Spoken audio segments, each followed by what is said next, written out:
Hello hello hello नमस्कार नमस्कार नमस्कार एवरीवन। स्वागत है to this amazing platform mathematics by Adarsh sir के यूट्यूब चैनल पे। तो बच्चों, आज हमारे क्वाड्रेटिक इक्वेशन का जो है वो लेक्चर नंबर 6 है। और अगर आपने लेक्चर नंबर 5 नहीं देखा होगा तो प्लीज़ वो जाके सारे लेक्चर्स को आप वॉच करिए। और लेक्चर नंबर 5 में हम क्वाड्रेटिक इक्वेशन को सॉल्व करने के लिए क्वाड्रेटिक फार्मूला का डिस्कशन कर रहे थे, जिसमें से हमने एक क्वेश्चन डिस्कस कर रहे थे। और यार उस क्वेश्चन को डिस्कस करते वक्त बीच में लाइट चली गई, तो वो क्वेश्चंस उतने पे ही हमने छोड़ के नए लेक्चर्स में उस क्वेश्चन को कंप्लीट कर लेते हैं, क्योंकि वो लेक्चर ऑलरेडी 52 मिनट्स का हो गया था। तो चलिए उस क्वेश्चन को करते हैं डिस्कस, फिर हम आज के लेक्चर को करेंगे स्टार्ट, ठीक है ना। तो आज के लेक्चर में क्या पढ़ेंगे पहले वो समझ लेते हैं। तो ये क्वेश्चन का तो डिस्कशन होगा ही होगा, कुछ और क्वेश्चंस क्वाड्रेटिक फार्मूला पे बेस्ड डिस्कस करेंगे। फिर उसके बाद हम आज का जो है इस पूरे क्वाड्रेटिक का एक सबसे इंपॉर्टेंट टॉपिक है, इससे भी इंपॉर्टेंट टॉपिक जिसको हम बोलते हैं नेचर ऑफ रूट। तो आज की जो क्लास है उस बेसिकली जो डेडिकेटेड होगा वो नेचर ऑफ रूट पे बेस्ड होगा। तो नेचर ऑफ रूट के बारे में आज सीखेंगे, लेकिन पहले इस क्वेश्चन को सॉल्व करते हैं। तो फाइनली हम इस क्वेश्चन को यहाँ तक सॉल्व कर लिए थे। ये a plus b a x square plus b square minus 2ab, ये a माइनस बी का होल स्क्वायर बन गया था। अब इसको एज इट इज रहने दो, 9a plus b as it is रहा, प्लस माइनस बेटा 3 एज इट इज रहा। ये देखो a माइनस बी का होल स्क्वायर रूट से बाहर आ जाएगा, तो a माइनस बी अपॉन कितना आ जाएगा, ये 18 आ जाएगा। थोड़ा सा फर्दर इसको सिंप्लीफाई कर लो आप जरा। तो अगर इसको फिर से सिंप्लीफाई करेंगे तो देखो क्या क्या टर्म्स कैंसल आउट हो रही हैं। तो यहाँ से आप 9 कॉमन कर लो, 3 कॉमन कर लो, क्योंकि 3 यहाँ भी है 3 यहाँ भी है, तो 3 कॉमन कर लो। 3 कॉमन की बन जाएगा 3a plus b plus minus a minus b, और अपॉन में कौन है 18 है, तो 3 बन जा 3 3 6 कितना आ जाएगा 18 आ जाएगा।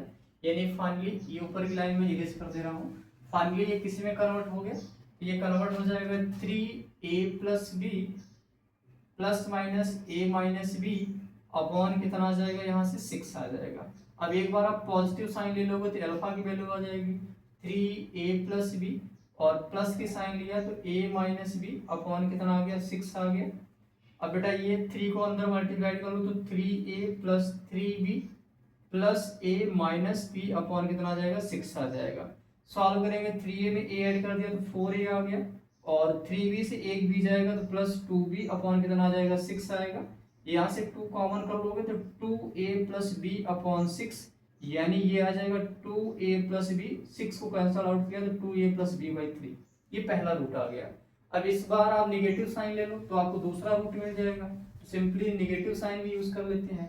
नेगेटिव साइन यूज करोगे तो a 3 times of a plus b minus a minus b upon कितना आ जाएगा 6a, ये आ जाएगा 3 का अंदर मल्टीप्लाई किया 3a plus 3b minus a minus b upon कितना आ गया 6a। 3a से a जाएगा 2a आ जाएगा, 3b से 3b में प्लस b ऐड करोगे तो 4b अपॉन कितना आ जाएगा 6 आएगा। 2 कॉमन कर लोगे आप यहाँ से तो ये आ जाएगा a प्लस 2b अपॉन 6, 3 से कैंसल आउट किया तो बेटा आ जाएगा a प्लस 2b अपॉन 3, और दूसरा आया मेरे पास में a प्लस 2b अपॉन 3। दोनों के दोनों ही रूट देखो क्या है, सेम आए हैं। इसका मतलब डेफिनेटली ये एक अपने आप में परफेक्ट स्क्वायर रहा होगा। ये रहा कंप्लीट सोल्यूशन इस क्वेश्चन का 2a प्लस 2b बाई 3। और इस क्वेश्चन का आधा सोल्यूशन मैंने इस वीडियो में डिस्कस किया हुआ, आधा वाला सोल्यूशन इसकी प्रीवियस वीडियो में डिस्कस्ड है, तो आप वहां से भी जाके उस सोल्यूशन को समझ सकते हैं। चलिए बढ़ते हैं अगले क्वेश्चन की तरफ। और अगला क्वेश्चन हमारे पास में ये भी सीबीएसई 2010 का पीवाईक्यू ही है। वो क्वेश्चन क्या है कि a b x square b square minus A c x minus B c का रूट बताना है बाय यूजिंग क्वाड्रेटिक फार्मूला। तो बेटा यहाँ से ए की वैल्यू बताओ, तो ए की वैल्यू देखो तो ए बी लिखा हुआ है, बी की जगह पे लिखा हुआ है बी स्क्वायर माइनस ए सी, और सी की जगह पे है minus B C. Quadratic formula क्या होता है, alpha beta is equal to minus B plus minus B square minus 4ac upon 2a। तो यहाँ से minus B as it is रहा, माइनस बी की वैल्यू कितनी है बी स्क्वायर माइनस ए सी, बी स्क्वायर माइनस ए C plus minus B square, B की value है B square minus ए c का whole square minus 4ac, 4a की value है a b और c की वैल्यू है माइनस बी सी अपॉन कितना आ जाएगा 2a की वैल्यू कितनी है ए बी है, तो 2ab हो जाएगा ये, ठीक है। यहाँ से थोड़ा और इसको सिंप्लीफाई करो, minus B square minus A c as it is रहा, प्लस माइनस इसको ओपन कर लो बेटा, तो बी के स्क्वायर का स्क्वायर बी के पावर 4, ए सी का स्क्वायर आ जाएगा a square c square minus ये कितना बन जाएगा, इसको सिंप्लीफाई करेंगे तो 2ac b² minus 2ac b² और माइनस माइनस प्लस हो जाएगा, प्लस ये बन जाएगा 4ab² plus 4ab into b² c आ जाएगा, ठीक है ना। और अपॉन कितना आ जाएगा 2ab आ गया, ये minus b² minus ac as it is रहा, प्लस माइनस b के पावर 4 एज इट इज रहा, a² c² as it is रहा। देखो यही चीज 4 टाइम्स लिखी है और यही चीज 2 टाइम्स लिखा है, तो 4ab² c से 2acb² सब्ट्रैक्ट करेंगे तो प्लस 2ab² c आ जाएगा और नीचे आ गया 2ab एज इट इज। इसको फर्दर सिंप्लीफाई किया तो minus b² minus ac as it is रहा, minus b² ac as it is रहा, प्लस माइनस ये b के पावर 4 को मैंने लिख लिया b के स्क्वायर का स्क्वायर और ac के स्क्वायर को लिख लिया a² c² को ac का होल स्क्वायर लिख दिया, प्लस 2b² इंटू ac लिख दिया। इस पूरे टर्म को देखो 2ac अलग कर दिया और b² को अलग कर दिया और नीचे है हमारे पास में 2ab, तो ये तो minus b² minus ac as it is रहा, प्लस माइनस ये देखो तो देखो a² plus b² plus 2ab लिखा हुआ है, यानी ये रूट के अंदर क्या बन जाएगा b² प्लस ac का होल स्क्वायर और अपॉन 2ab क्या रहा एज इट इज रहा, ठीक है। अब थोड़ा सा इसको और सिंप्लीफाई कर लो, अब ये ऑलमोस्ट सॉल्व ही हो गया है, ठीक है ना। तो और सिंप्लीफाई कर लेते हैं जरा इसको, ये minus b² minus ac as it is रहा, प्लस माइनस ये परफेक्ट स्क्वायर बनेगा तो रूट हट जाएगा, यानी b² प्लस ac बन जाएगा और नीचे 2ab एज इट इज रहा। अब बस इसको एक बार पॉजिटिव साइन ले लो और एक बार नेगेटिव साइन ले लो, आपको इसका कंप्लीट सोल्यूशन मिल जाएगा। पॉजिटिव साइन लिया तो अल्फा की वैल्यू क्या आ जाएगी minus b² minus ac plus b² plus ac upon 2a, alpha रहने दिया minus b² plus ac minus का अंदर मल्टीप्लाई कर दिया plus b² plus ac upon ये 2ab था तो upon 2ab as it is रहा। अल्फा की वैल्यू b² से b² कैंसिल आउट, ac और ac कितना आ जाएगा 2ac अपॉन 2ab, 2a से 2a कैंसिल आउट हो गया, कितना आ गया c अपॉन b आ गया, ठीक है। एक बार नेगेटिव साइन ले लो आप तो ये आ जाएगा minus b² minus ac, minus का साइन यूज किया b² प्लस ac अपॉन कितना आ जाएगा 2ab, माइनस का अंदर मल्टीप्लाई किया minus b² plus ac minus b² minus ac upon कितना आ जाएगा 2ab, ac से ac कट गया माइनस b² माइनस b² आ गया माइनस 2b² और ये आ जाएगा 2ab, 2 से 2 कट जाएगा यानी b से b भी कट गया तो कितना आ जाएगा माइनस b अपॉन a। तो करेक्ट आंसर क्या होगा इस क्वेश्चन का c/b and minus b/a is the correct root for this question. अब बढ़ते हैं हम आज के टॉपिक की तरफ और आज का टॉपिक जो है वो किस पे है, नेचर ऑफ रूट पे डिपेंड है। तो नेचर ऑफ रूट क्या है, तो चलिए हेडिंग लगाइए, प्यारी सी हेडिंग लगाइए जो कि है डिस्क्रिमिनेंट की। तो सबसे पहले बात करते हैं कि डिस्क्रिमिनेंट क्या है, ठीक है। तो डिस्क्रिमिनेंट क्या है जरा समझते हैं ध्यान से। तो अगर मैं बात करूं डिस्क्रिमिनेंट की, डिस्क्रिमिनेंट की अगर मैं बात करूं तो डिस्क्रिमिनेंट का जो सिंबल है, कौन सा सिंबल यूज करते हैं इसके लिए, तो डिस्क्रिमिनेंट के लिए सिंबल यूज करते हैं कैपिटल डी। क्या यूज करते हैं कैपिटल डी। अब भी जब भी आपको मैथ्स में कैपिटल डी वर्ड यूज करेगा तो वो क्या होगा, डिस्क्रिमिनेंट होगा। अब ये डिस्क्रिमिनेंट की बात करें तो ये एक्चुअल में करता क्या है, तो यार किसी भी क्वाड्रेटिक इक्वेशन का अगर नेचर ऑफ रूट डिसाइड करना हो, यार उसके रूट्स कैसे हैं, तो वो नेचर ऑफ रूट्स जो डिसाइड करता है वो कौन डिसाइड करता है, डिस्क्रिमिनेंट डिसाइड करता है। क्या डिसाइड करता है, कौन, तो डिस्क्रिमिनेंट डिसाइड करता है। तो बेसिकली डिस्क्रिमिनेंट का काम क्या है कि किसी भी क्वाड्रेटिक को देखकर आप ये बता सकते हो कि इसके रूट्स कैसे होंगे, इसके रूट्स कैसे होंगे। अब ये डिस्क्रिमिनेंट पहले समझते हैं कि ये डिफाइन कैसे किया गया। तो एक्चुअल में क्या होता है कि डिस्क्रिमिनेंट को डिफाइन कैसे किया गया, कि जो आपको भी मैंने क्वाड्रेटिक फार्मूला डिराइव किया था, alpha beta is equal to minus B plus minus b² minus 4ac upon 2a, तो जो ये अंदर लिखा हुआ है रूट के अंदर b² माइनस 4ac, यही डिस्क्रिमिनेंट है। यही क्या है, डिस्क्रिमिनेंट है। मैं ऐसा क्यों बोल रहा हूँ ये डिस्क्रिमिनेंट है, इससे नेचर ऑफ रूट से क्या इफेक्ट पड़ रहा है। तो आप मुझे बताओ रूट के अंदर क्या नेगेटिव क्वांटिटी अलाउड है, नहीं अलाउड है भाई। रूट के अंदर नेगेटिव क्वांटिटी का मतलब है कि वो नंबर इमेजिनरी है, वो नंबर रियल है ही नहीं। तो यानी अगर बी स्क्वायर माइनस फोर ए सी क्या क्या हो सकता है, अगर ये जीरो हो जाए, देखना ध्यान से, मैं यहाँ बड़ा खूब बड़ा से इसको बना के दिखा रहा हूँ आपको। ये है बी स्क्वायर माइनस फोर ए सी, अगर ये जीरो हो जाए तो रूट का जवाब मिलेगा, जीरो आएगा। लेकिन अगर यही चीज निगेटिव हो जाए तो फिर इसका जवाब रूट नहीं दे पाएगा, और यही चीज पॉजिटिव हो जाएगा तो भी रूट जवाब देगा। यानी जीरो, पॉजिटिव, नेगेटिव, ये तीन पॉसिबिलिटी हो सकती हैं। और इसीलिए पूरा का पूरा जो अल्फा बीटा है वो डिपेंड कर जा रहा है इस रूट के अंदर वाली क्वांटिटी को। तो जो रूट के अंदर क्वांटिटी है बी स्क्वायर माइनस फोर ए सी, इसी को हम क्या बोलते हैं, डिस्क्रिमिनेंट बोलते हैं। इसी को हम क्या बोलते हैं, डिस्क्रिमिनेंट। तो आप इसको चाहे तो लिख सकते हो अ क्वांटिटी या the quantity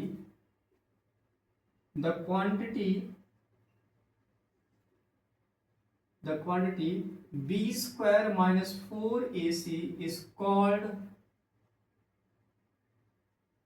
discriminant of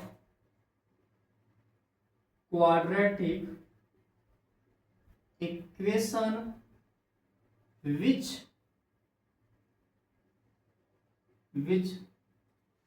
decides the nature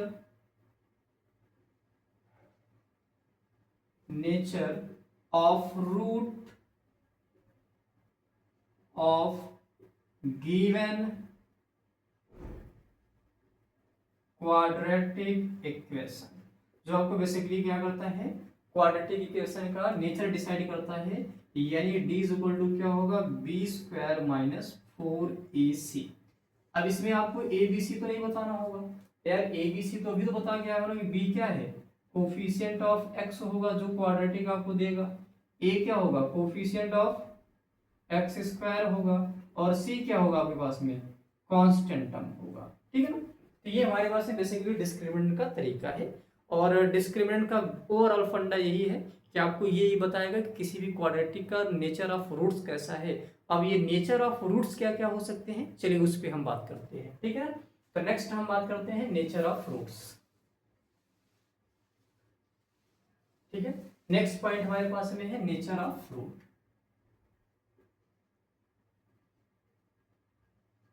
ठीक है ना। तो नेचर ऑफ रूट्स की बात करें तो किसी भी क्वाड्रेटिक का जो नेचर ऑफ रूट है वो डिपेंड तो करेगा डी पे ही। अब ये डी की क्या क्या पॉसिबिलिटी है जरा देखना। अगर डी की वैल्यू जो है वो आपकी ग्रेटर देन जीरो आ जाए, अगर डी क्या आ जाए, greater than or equal to, या पहले ग्रेटर देन जीरो ले लो आप। अगर डी की वैल्यू ग्रेटर देन जीरो हो जाए तो उस केस में क्वाड्रेटिक के जो रूट्स होंगे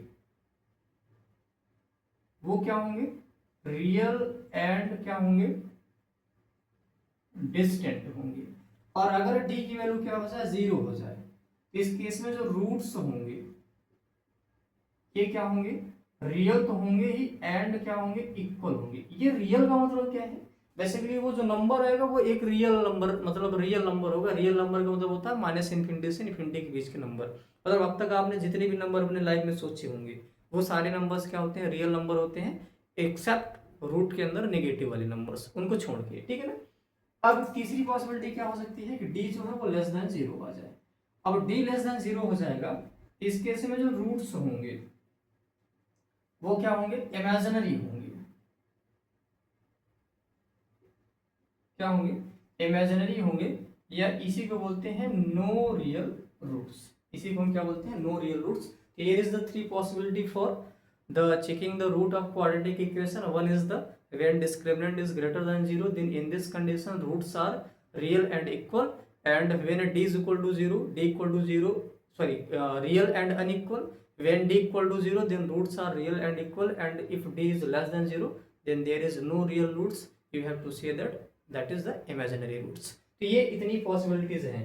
कुछ और मैं चीजें आपको बता रहा हूँ, इंपॉर्टेंट पॉइंट। अब आजकल सीबीएसई वालों का कोई भरोसा नहीं है, वो डीप में भी चले जाते हैं। अब अगर मैं आपसे बात करूं कि अगर d ग्रेटर देन जीरो है, अगर d ग्रेटर देन जीरो है तो इस केस में आपने बताया कि रूट्स क्या होंगे, रियल होंगे, एंड क्या होंगे, ये अनइक्वल होंगे, अनइक्वल होंगे। अब डी की भी दो पॉसिबिलिटी है। अब अगर डी परफेक्ट स्क्वायर हो जाए, डी इज परफेक्ट स्क्वायर, और परफेक्ट स्क्वायर का मतलब जैसे एग्जांपल समझ लो, डी की वैल्यू 4 हो जाए, 16 हो जाए, 25 हो जाए, 9 हो जाए, एक्सेट्रा। मतलब देखो ये परफेक्ट स्क्वायर नंबर है, तो डी अगर परफेक्ट स्क्वायर हो जाए देन रूट्स आर रैशनल। ये बहुत इंपॉर्टेंट टॉपिक है, ये यहां से घुमा के पूछता है कि आपसे पूछ लेगा सवाल कि इफ क्वाड्रेटिक के रूट्स रैशनल हैं, तो मुझे किसी एक अननोन को बैठा देगा, बोलेगा के की वैल्यू बताओ, लेमडा की वैल्यू बताओ, तो डी परफेक्ट स्क्वायर होना चाहिए, ये ध्यान में आपको रखना है अगर रूट्स रैशनल है तो। ठीक है, दूसरी बात क्या है इसमें, अगर रूट्स आर रियल है, तो रूट्स रियल में यार दो चीजें बन रही है कि भाई डी अगर ग्रेटर देन जीरो है तो भी रूट्स रियल होते हैं, और डी इक्वल टू जीरो है तो भी रूट्स क्या होते हैं, रियल होते हैं। तो for real roots d should be greater than or equal to zero, ये बहुत इंपॉर्टेंट पॉइंट है। यहाँ से सीबीएसई बोर्ड यहाँ से भी सवाल पूछ चुका है और यहाँ से भी सवाल आ चुका है, तो ये दोनों बहुत इंपॉर्टेंट पॉइंट है कि फॉर रियल रूट्स के लिए d should be greater than or equal to zero होना चाहिए, और अगर रूट्स जो है वो रैशनल है तो डी मस्ट भी क्या होना चाहिए, परफेक्ट स्क्वायर होना चाहिए। आई होप ये डिस्क्रिमिनेंट का आइडिया आपको समझ में आया होगा। ओवरऑल समरी यही है कि डिस्क्रिमिनेंट क्या करता है, किसी भी क्वाड्रेटिक के नेचर ऑफ रूट को डिफाइन करता है। अब नेचर ऑफ रूट में तीन कंडीशंस हो सकते हैं कि अगर डी की वैल्यू ग्रेटर देन जीरो है तो रूट्स क्या होंगे, रियल एंड डिस्टिंक्ट होंगे, और अगर डी इक्वल टू जीरो है तो roots are equal and real होंगे। साथ में अगर डी लेस देन जीरो है तो रियल रूट्स होंगे ही नहीं, मतलब इमेजिनरी रूट्स होंगे।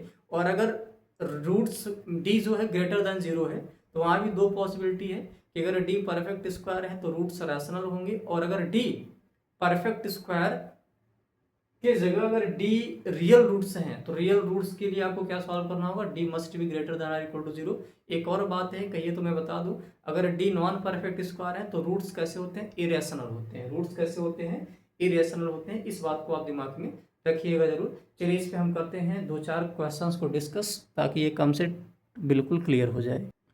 हमारे पास में पहली variety, determine the nature of roots of the quadratic equation.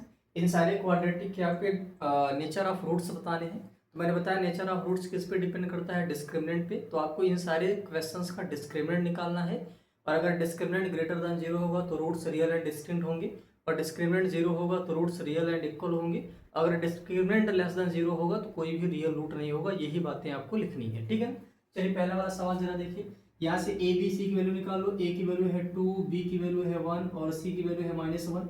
Discriminant का फार्मूला है d is equal to b square minus 4ac। B की वैल्यू है 1 तो 1 का स्क्वायर -4, ए की वैल्यू है 2 और सी की वैल्यू है -1। बेटा 1 का स्क्वायर 1 आएगा, 4 2 ज़ा 8, माइनस माइनस प्लस, तो ये आ जाएगा कितना 9। अब डी की वैल्यू 9 है, आप बताओ 9 क्या होता है, ग्रेटर देन जीरो है, तो 9 पॉजिटिव नंबर है, जीरो से बड़ा नंबर है। इसका मतलब क्या होगा, hence roots are real and distinct. Roots real और क्या होंगे, डिस्टिंक्ट होंगे। क्वेश्चन नंबर 2 जरा देखो। क्वेश्चन नंबर 2 की बात करें तो ए की वैल्यू 1 है और बी की वैल्यू -4 है और सी की वैल्यू 4 है। डिस्क्रिमिनेंट का फार्मूला है बी स्क्वायर माइनस 4ac। सारी वैल्यूज को लिखते हैं। बी की वैल्यू है -4 तो -4 का स्क्वायर, -4, ए की वैल्यू 1 है, सी की वैल्यू कितनी है 4 है, तो -4 का स्क्वायर 16, 4 4 जा 16, 16 माइनस 16 0 आया। यानी इसका मतलब क्या है, डिस्क्रिमिनेंट 0 है, हेंस डिस्क्रिमिनेंट 0 होता है, तो hence roots are real and क्या हो जाएंगे, इक्वल हो जाएंगे इस केस में। तीसरा वाला क्वेश्चन देखो। तीसरे वाले क्वेश्चन की अगर हम बात करें तो इसमें ए की वैल्यू है 1 और बी की वैल्यू 1 है और सी की वैल्यू भी कितनी है 1। डिस्क्रिमिनेंट का फार्मूला होता है बी स्क्वायर -4ac। बी की वैल्यू 1 है तो 1 का स्क्वायर -4, ए की वैल्यू 1, सी की वैल्यू 1, 1 का स्क्वायर 1, 4 1 जा 4, 4 1 जा 4, तो -4, ये कितना आ गया -3। डी की वैल्यू निगेटिव आ गई, इसका मतलब क्या है, d less than zero, so no real roots, तो कोई भी रियल रूट्स नहीं होंगे। जो क्वेश्चन नंबर 4 है वो सीबीएसई 2023 का पीवाईक्यू है। तो इस क्वेश्चन को किया जाए, इसका कुल मिला के नेचर ऑफ रूट्स बताना था आपको। इस क्वेश्चन में। तो इसमें अगर मैं बात करूँ तो ये क्वेश्चन है 4x² - 5 = 0। बेटा यहाँ से a की वैल्यू तो 4 है, x वाला टर्म है ही नहीं, तो b की वैल्यू कितनी आ जाएगी 0। यही कंफ्यूजन होता है कि b की वैल्यू क्या लिखें। तो x की टर्म है ही नहीं, तो b की वैल्यू कितनी आ गई 0, और c की वैल्यू कितनी आ गई -4। डिस्क्रिमिनेंट होता है b² - 4ac।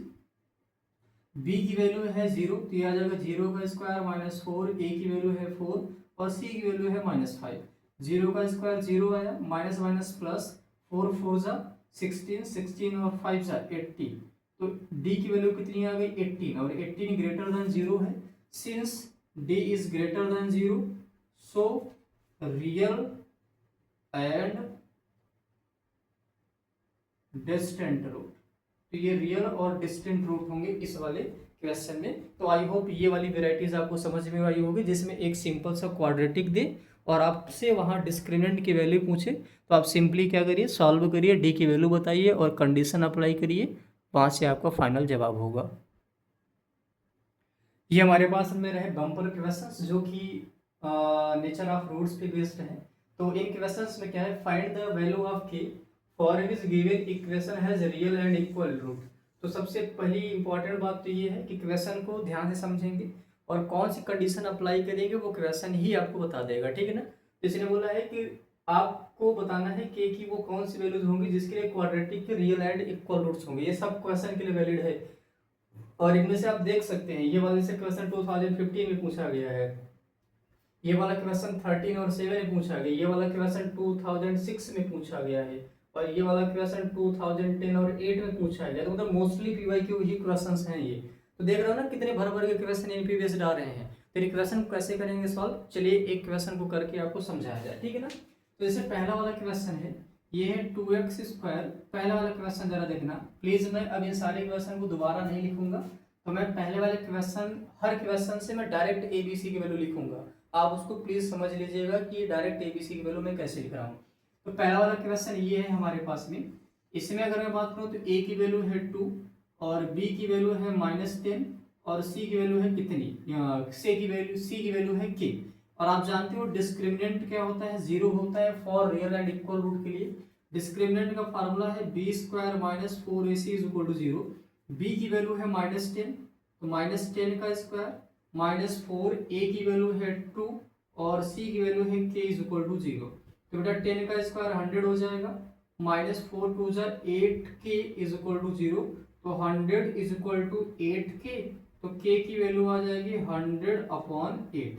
इसको कैंसल आउट कर दो, 4 2 जा 8, 4 25 जा 100 होता है, तो 25/2 यानी ये आ जाएगा 12.5। तो k की वैल्यू कितनी आ गई 12.5 आ गई। ये पहले क्वेश्चन का आंसर। दूसरे का आंसर जरा देखो ध्यान से आप। दूसरा वाले क्वेश्चन में अगर मैं इस क्वेश्चन की बात करूं, जिसमें ABC की वैल्यू बताओ, तो बेटा a की वैल्यू है 9, b की वैल्यू कितनी है 3k, x को छोड़ के देखो तो 3k मल्टीप्लाइड में है, और c की वैल्यू कितनी है 4। इसके लिए भी डिस्क्रिमिनेंट 0 होना चाहिए, यानी b² - 4ac = 0 हो। b की वैल्यू कितनी है 3k, तो ये बन जाएगा 3k का स्क्वायर -4, a की वैल्यू है 9 और c की वैल्यू है 4 = 0। तो 3 का स्क्वायर 9, k का स्क्वायर k², 9 4 जा 16 और 16 9 जा कितना होता है 144 = 0। तो k² कितना आ जाएगा 144/9। तो बेटा k की वैल्यू कितनी आ जाएगी, प्लस माइनस रूट के अंदर 144/9। इसको लिख सकते हैं रूट में 144/√9। 144 12 का स्क्वायर है और 9 3 का स्क्वायर है, तो जो करेक्ट आंसर होगा वो +-3 होगा। और आप जल्दबाजी में आंसर केवल 12/3 दे के चले जाते हो, प्लस माइनस नहीं लगाते हो, वो उस वजह से ये आंसर क्या हो जाता है, रॉन्ग हो जाता है। तो सही इसका आंसर क्या होगा, +-12/3 is the correct answer for second question. चलिए थर्ड क्वेश्चन को सॉल्व करते हैं। आप वीडियो को पॉज करके थर्ड क्वेश्चन ट्राई करिए। थर्ड वाले क्वेश्चन को मैं यहाँ सॉल्व कर देता हूँ। ये है थर्ड क्वेश्चन। इसमें देखा जाए तो a की वैल्यू है 2 और b की वैल्यू है -k और c की वैल्यू है 1। क्योंकि डिस्क्रिमिनेंट 0 होना चाहिए, यानी b² - 4ac = 0 होगा। b की वैल्यू है -k, तो -k का स्क्वायर -4, a की वैल्यू है 2 और c की वैल्यू है 1, कि -k का स्क्वायर k², 4 2 जा -8 = 0। तो बेटा यहाँ से के स्क्वायर इज इक्वल टू 8 आएगा, तो के की वैल्यू कितनी आ जाएगी, प्लस माइनस रूट के अंदर 8 इज द करेक्ट आंसर। अब रूट 8 को आप 2 रूट 2 भी लिख सकते हो, लेकिन यहाँ तक भी आंसर दे रहे हो तो कोई दिक्कत नहीं है, प्लस माइनस रूट 8 भी जो है वो भी करेक्ट आंसर है। तो ये थर्ड वाले क्वेश्चन का आंसर रहा। फोर्थ वाला क्वेश्चन जरा देखो। फोर्थ वाले क्वेश्चन की बात करें तो ये है फोर्थ वाला क्वेश्चन, ये है x square plus k 4x minus plus k minus 1 plus 2 is equal to 0। तो पहला नंबर ये स्टैंडर्ड क्वाड्रेटिक ही नहीं दिख रही है, तो के को अंदर मल्टीप्लाई कर दो, बेटा बन जाएगा 4kx, के का अंदर मल्टीप्लाई कर के इंटू के स्क्वायर बन जाएगा, के का माइनस 1 में गया तो माइनस के प्लस 2 इज इक्वल टू 0। अब देखो ये स्टैंडर्ड क्वाड्रेटिक है, एक्स स्क्वायर का टर्म, एक्स का टर्म ये और ये पूरा कांस्टेंट टर्म, तो ए की वैल्यू कितनी आ जाएगी 1 और बी की वैल्यू आ गई 4k और सी की वैल्यू है के स्क्वायर माइनस के प्लस 2, क्योंकि डिस्क्रिमिनेंट 0 होना चाहिए, यानी b square minus 4ac is equal to 0 हो। b की वैल्यू है 4k, तो 4k का स्क्वायर माइनस 4, a की वैल्यू है 1 और c की वैल्यू है k square minus k plus 2 is equal to 0। 4k का स्क्वायर की बात करें तो ये बन जाएगा 16k स्क्वायर, ये माइनस 4 इंटू 1 4 आएगा, माइनस 4 का k स्क्वायर में गया तो माइनस 4k स्क्वायर और माइनस 4 का प्लस माइनस k में गया तो प्लस 4k और माइनस 4 का प्लस 2 में गया तो माइनस 8 इज इक्वल टू 0। इसको फर्दर सिंप्लीफाई कर लो बेटा, तो 16k स्क्वायर से 4k स्क्वायर जाएगा तो 12k स्क्वायर आ जाएगा और फिर यहाँ से प्लस 4k और माइनस 8 एज इट इज रहा, इनमें से 4 कॉमन कर लो आप तो आ जाएगा 3k square plus k minus 2 is equal to कितना आ जाएगा 0 आ जाएगा, माइनस 2 इज इक्वल टू कितना आ जाएगा 0 आ जाएगा, यानी ये बन जाएगा 3k square plus k minus 2 is equal to 0। ठीक है ना। अब ध्यान में रखना कि आपको 2k 3 2 जा कितना आएगा 6 आएगा, 3 2 जा कितना आएगा 6 आएगा और 3 से 2 को सेपरेट करोगे कितना आएगा 1 आएगा, मतलब ये भी ऑलरेडी क्वाड्रेटिक बन गई। तो 3k स्क्वायर इस k की जगह पे हमने लिख दिया 3 minus 2k minus 2 is equal to 0, तो ये बन जाएगा 3k स्क्वायर, k का अंदर मल्टीप्लाई कर लिया 3k minus 2k minus 2 is equal to 0। इसमें फर्स्ट के दो और लास्ट के दो का हमने पेयर बना लिया, फर्स्ट के दो में कॉमन कौन है 3k, तो हमने 3k कॉमन कर लिया, तो ये बचेगा कितना k प्लस 1। ठीक है, यहाँ से माइनस 2 कॉमन कर लिया तो ये बन जाएगा k plus 1 is equal to 0, दोनों में कॉमन है k प्लस 1 और यहाँ बनेगा 3k minus 2 is equal to 0, या तो k की वैल्यू माइनस 1 होगी या तो k की वैल्यू कितनी आ जाएगी 2/3 आ जाएगी, तो k की वैल्यू -1 और k की वैल्यू 2/3। अब ध्यान में रखना k की वैल्यू -1 एक्सेप्टेबल ये इस वाले क्वेश्चन में है, कोई दिक्कत नहीं, यहाँ पे k चल सकता है, तो k की वैल्यू -1 एंड k की value 2/3 is the correct answer for question number 4। चलिए क्वेश्चन नंबर 5 की तरफ बढ़ते हैं। ठीक है ना। क्वेश्चन नंबर 5 की बात करें तो क्वेश्चन नंबर 5 में क्या है, ये जरा ये देखना, ये है 5 वाला क्वेश्चन। यहाँ से पहले तो आप कोफिशिएंट बताओ जरा, तो अगर मैं बात करूँ तो a की वैल्यू है 1 क्योंकि एक्स स्क्वायर का कोफिशिएंट 1 है और b की वैल्यू है -2 3k प्लस 1 और c की वैल्यू है 7 3 प्लस 2k। अब डिस्क्रिमिनेंट इसके लिए भी 0 होना चाहिए, यानी b square minus 4ac is equal to 0 हो, b की वैल्यू है -2 3k प्लस 1 का होल स्क्वायर -4, a की वैल्यू है 1 और c की वैल्यू है 7 3 plus 2k is equal to 0। Solve करो बेटा, ये बनेगा -2 का स्क्वायर बनेगा 4 3k प्लस 1 का whole square -4 into 7 2k plus 3 is equal to 0। एक काम करो, थोड़ा टर्म को हल्का बनाओ, 4 और 4 को कॉमन करके क्रॉस मल्टीप्लाई कर डिवाइड कर दो 0 हो जाएगा, तो यहाँ से बचेगा कितना 3k प्लस 1 का whole square -7 2k plus 3 is equal to 0। अब होल स्क्वायर को ओपन कर लो, 3k का स्क्वायर आ जाएगा 9k स्क्वायर, 1 का स्क्वायर 1 आएगा और 3 2 जा कितना आ जाएगा 6k, a प्लस b का होल स्क्वायर, 7 का अंदर मल्टीप्लाई कर लिया 7 2 जा 14k और 7 3 जा -21 इज इक्वल टू 0।